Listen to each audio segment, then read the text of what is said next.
हमारी इंडस्ट्री में नेपोटिज्म नाम की चीज तो बात की बात है। मैं कहूंगी हमारी इंडस्ट्री में ग्रुपिज्म बहुत हद तक है।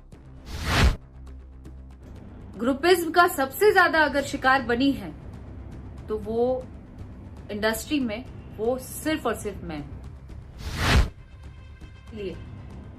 क्यों?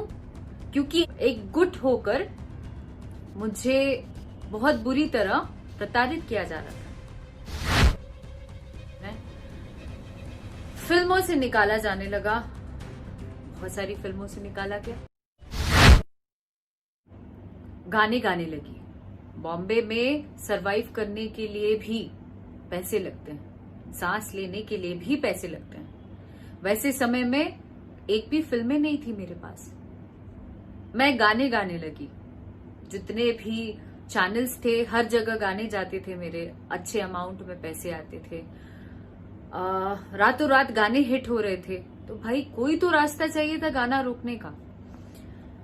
बहुत सारे, तभी मैं तकलीफ में थी। मैंने किसी तरीके से जो भी मेरे पास पैसे थे उससे मैंने गाने बनाए कि गाने बेच के जो पैसे आएंगे उससे मेरा भरण पोषण होगा। जब गाने बना के कंपनीज में दिलाने लगे, एट अ टाइम यही सावन के गाने मैंने बनाए और उस समय वीडियोस वगैरह करके मैंने कॉल किया और एक दिन पहले बोला गया कि भाई फटाफट गाना भेजिए, रिलीज करना है। जब मैंने गाना बना के दिया, मेल किया और मैंने कॉल किया तो जस्ट एक दिन पहले, रिलीज के एक दिन पहले रात की बात है, मुझे पहले तो कॉल नहीं रिसीव हुआ। एटलीस्ट 10 से 12 कॉल किया गया, कॉल नहीं रिसीव हुआ। 13वें कॉल पे रिसीव करके मुझे क्या कहा गया कंपनी मालिक द्वारा कि मैं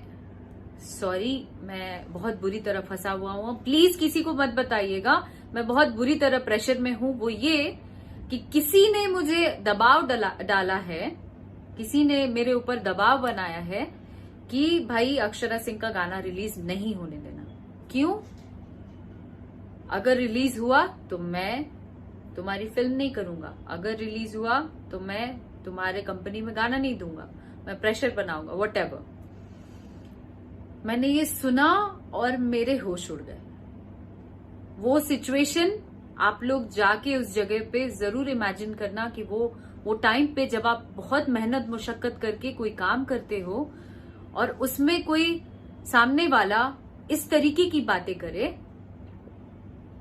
तो क्या लगता है, क्या बीतती है उस घड़ी में।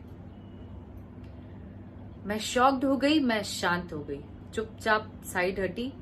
वैसे करके मैंने सोचा कि चलो ये कंपनी नहीं, दूसरे कंपनी में बात करें। धीरे धीरे करके सारे कंपनीज वालों ने ऐसा ही कहना शुरू कर दिया और एक टाइम ऐसा आ गया कि मैं एक्चुअली सुसाइडल, वो कहते हैं ना, कंडीशन में पहुंच गई। क्या करूं, कैसे जीऊंगी, क्या करूंगी, कैसे काम करूंगी, ये सारे सिचुएशंस में ये लोग पहुंचा दिए ग्रुपिज्म बना के। और उस समय कोई एक बंदा नहीं आया ये पूछने कि तुम खा पा रही हो, तुम जी पा रही हो, तुम मरोगी, जिंदा रहोगी, क्या करोगी। तो वो कहते हैं ना कि जब तक आप जीवित रहते हैं तब तक आपके इर्द गिर्द कोई नहीं होता है आपका तकलीफ देखने वाला, आपको पूछने वाला, आपको सराहने वाला, आपका साथ देने वाला।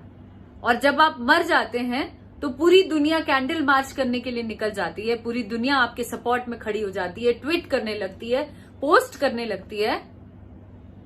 क्या ये इंसानियत है? क्या ये इंसानियत है? तब भी मैंने हार नहीं मानी। और मैं बताऊं, उस समय मेरे पेरेंट्स, मेरे माता पिता ने मेरा बेहद साथ दिया।